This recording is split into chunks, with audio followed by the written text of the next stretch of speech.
ඔබ සියලුදෙනාටම සුබ දවසක්.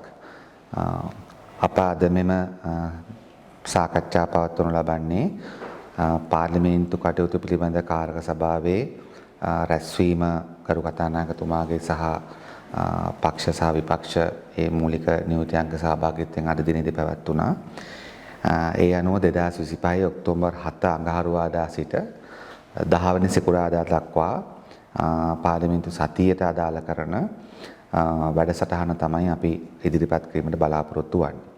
එම සාකච්ඡාව සඳහා මමත් සමග සහභාගී වෙනවා පාර්ලිමේන්තුවේ සභානායක ලේකම් ජනකාන්ත සිල්වා මැතිතුමා, ඒ වගේම පාර්ලිමේන්තුවේ ව්‍යවස්ථාදායක කටයුතු පිළිබඳ දෙපාර්තමේන්තුවේත්, ඒ වගේම සංනිවේදන කටයුතු පිළිබඳ දෙපාර්තමේන්තුවේත් අධ්‍යක්ෂක ජයලත් මැතිතුමා. ඒ අනුව 2025 ඔක්තෝබර් 7 වන අඟහරුවාදා පාර්ලිමේන්තු න්‍යාය පත්‍රය සකස්වලා තියෙන මේ ආකාරයට. ඒ අනුව පාර්ලිමේන්තුවේ වාචික පිළිතුරු අපේක්ෂා කරන ප්‍රශ්න 10කටත්, ඒ වගේම විපක්ෂීය පක්ෂ නායකයන්ට තිබෙන 27 දෙක යටතේ ප්‍රශ්න ඉදිරිපත් කරන්නත් අවස්ථාව ලබා දී තිබෙනවා. ඉන්පසු 11:05 දක්වා ක්‍රීඩාවල යෙදීමේදී උත්තේජක ද්‍රව්‍ය ගැනීමට එරෙහි සම්මුති සංශෝධන පනත් කෙටුම්පත දෙවන වර කියවා සම්මත කර ගැනීමට අප යෝජනා කර තිබෙනවා. මේ ක්‍රීඩාව සම්බන්ධිත අත්‍යවශ්‍ය පනත් කෙටුම්පතක් වගේම අන්තර්ජාතික නීතියටත් අදාළව අප කළ යුතු දෙයක්.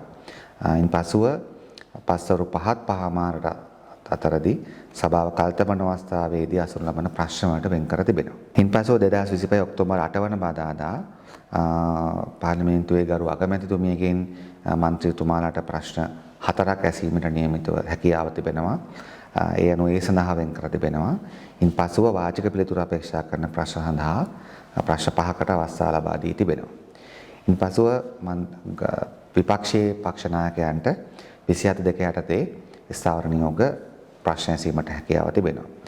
එදින පෙරවරු 11:00 පස්වරු 5 අතර කාලයේදී ප්‍රවාහන මහා මාර්ග වරාය සහ සිවිල් ගුවන් සේවා අමාත්‍යාංශයේ පරිපූර්ණ කැස්සමෙන්තුවක් ඉදිරිපත් කර සම්මත කර ගැනීමට යෝජනා කර තිබෙනවා. මේ පරිපූර්ණ කැස්සමෙන්තුවක් ලෙස හැඳින්වුවාට මෙය අමතර මුදල් ලබා ගැනීමක් නෙමෙයි.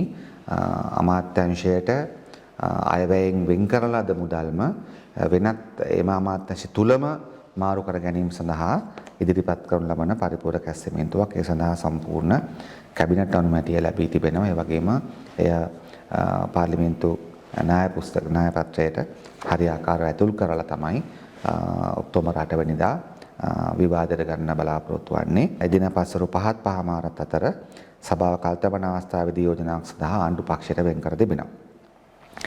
2025 ඔක්තෝබර් 9 වන බ්‍රහස්පතින්දා පාර්ලිමේන්තු න්‍යාය පත්‍රය සකස් කර තිබෙන මේ ආකාරයට එදිනත් වාචික පිළිතුරු අපේක්ෂා කරන ප්‍රශ්න 10කට වෙන් වී තිබෙනවා. ඒ වගේම පාර්ලිමේන්තුවේ විපක්ෂයේ නායකයන්ට ස්ථාවර නියෝග 27 දෙක යටතේ ප්‍රශ්න අහන්න අවස්ථාව දී තිබෙනවා. ඊට අමතරව විපක්ෂය විසින් දිනක කල්තැබීම් විවාදයක් ඉල්ලා සිටියා. ඒ අනුව එදින පෙරවරු 11:00 සිට පස්වරු 5:00 දක්වා සභාව කල්තැබීමේ පූර්ණ දිනක විවාදයක් විපක්ෂය සඳහා ලබා දී තිබෙනවා. එම විවාදයේ මාතෘකාව ඔවුන් විසින් ආසන්න දිනයක හෝ ඊට පෙර දිනේ දවල් 12ට කලින් ලබා දීමට නියමිතව තිබෙනවා ස්ථාවර නියෝග අනුව. ඉන්පසු ඔක්තෝබර් 10 වන සිකුරාදා න්‍යාය පත්‍ර සකස් වී තිබෙන මේ ආකාරයට වාචික පිළිතුරු අපේක්ෂා කරන ප්‍රශ්න 10කටත් පාර්ලිමේන්තු ස්ථාවර නියෝග 27 දෙක යටතේ ප්‍රශ්න ඉදිරිපත් කිරීමට විපක්ෂයේ පක්ෂ නායකයන්ටත් අවස්ථාව දී තිබෙනවා.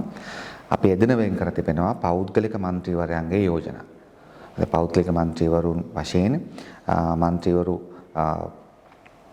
8 දෙනෙක්ට අදාළ කරන යෝජනාවන් එදින විවාදයට ගැනීමට පාර්ලිමේන්තු කාරක සභාව අනුමත කරව ලැබුවා. එම නිසා ඒ වෙනුවෙන් ඉදිරිපත් කර තිබෙනවා සම්පූර්ණ දිනය ඔක්තෝබර් 10 වෙනිදා. ඊට අමතරව පාර්ලිමේන්තුවේ කටයුතු පිළිබඳ කාරක සභාව අනුමත කරනු ලැබුවා. විශේෂයෙන්ම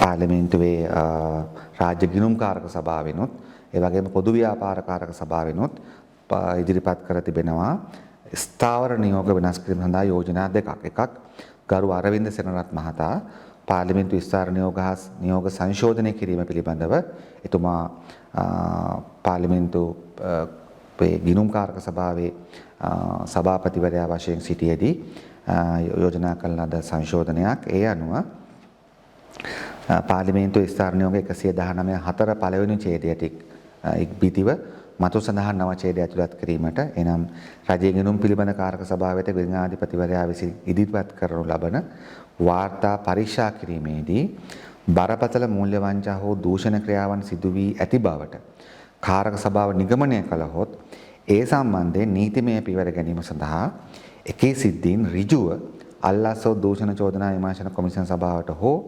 පොලිස්පතිවරයාට කාරක සභාව විසින් යොමු කරනු ලැබිය හැකිය. අන්න ඒ බලතල ස්ථාවර නියෝග වලට ඇතුළත් කිරීම සඳහා වන යෝජනාවක් ගරු අරවින්ද සෙනරත් මැතිතුමා ඉදිරිපත් කර තිබෙනවා. ඒ හා සමානම යෝජනාවක් පාර්ලිමේන්තුවේ පොදු ව්‍යාපාර කාරක සභාවේ සභාපති ගරු වෛද්‍ය නිශාන්ත සමරවීර මැතිතුමාට ඉදිරිපත් කර තිබෙනවා. පොදු ව්‍යාපාර කාරක සභාව විශ්වාස කරනවා නම් බරපතල මූල්‍ය වංචා හෝ දූෂණ ක්‍රියාවන් සිදු ඇති බවට එම කාරක සභාවේ තීරණය කළ තිබුණා නම් එවැනි දේවල් සම්බන්ධ නීතිමය පියවර ගැනීම සඳහා එකී සිද්ධීන් ඍජුව අල්ලාසෝ දූෂණ විමර්ශන කොමිෂන් සභාවට හෝ පොලිස්පතිවරයාට යොමු කිරීමට බලතල ඉල්ලලා. ඒ අනුව මෙම යෝජනාව අනුමත කරනු ලැබුවා. ඒ නිසා මෙම යෝජනාව ඉදිරියේදී පාර්ලිමේන්තුවේ අනුමත වීමෙන් පසුව පාර්ලිමේන්තුවේ පිහිටවා තිබෙන ස්ථාවර නියෝග පිළිබඳ ස්ථාවර කාරක සභාවට යොමු කරනු ලබනවා. එම ස්ථාවර නියෝග පිළිබඳ කාරක සභාවේ ගන්නා තීන්දුව මත ඉදිරියේදී පාර්ලිමේන්තු සම්මතයකින් ස්ථාවර නියෝග වලට මෙම යෝජනා දෙක අනුමත ඇතුළත් කිරීමට හැකියාව ලැබෙනවා.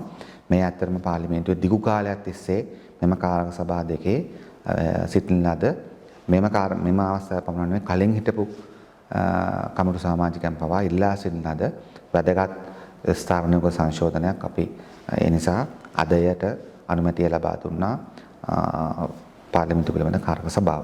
ඒ අනුව ඔය කරුණු ප්‍රමාණය තමයි ඔක්තෝබර් මුල් සතියේ පාර්ලිමේන්තුවේ වැඩ කටයුතු සම්බන්ධව කාරක සභාව විසින් අනුමත කරන ලද්දේ. බොහොම ස්තුතියි.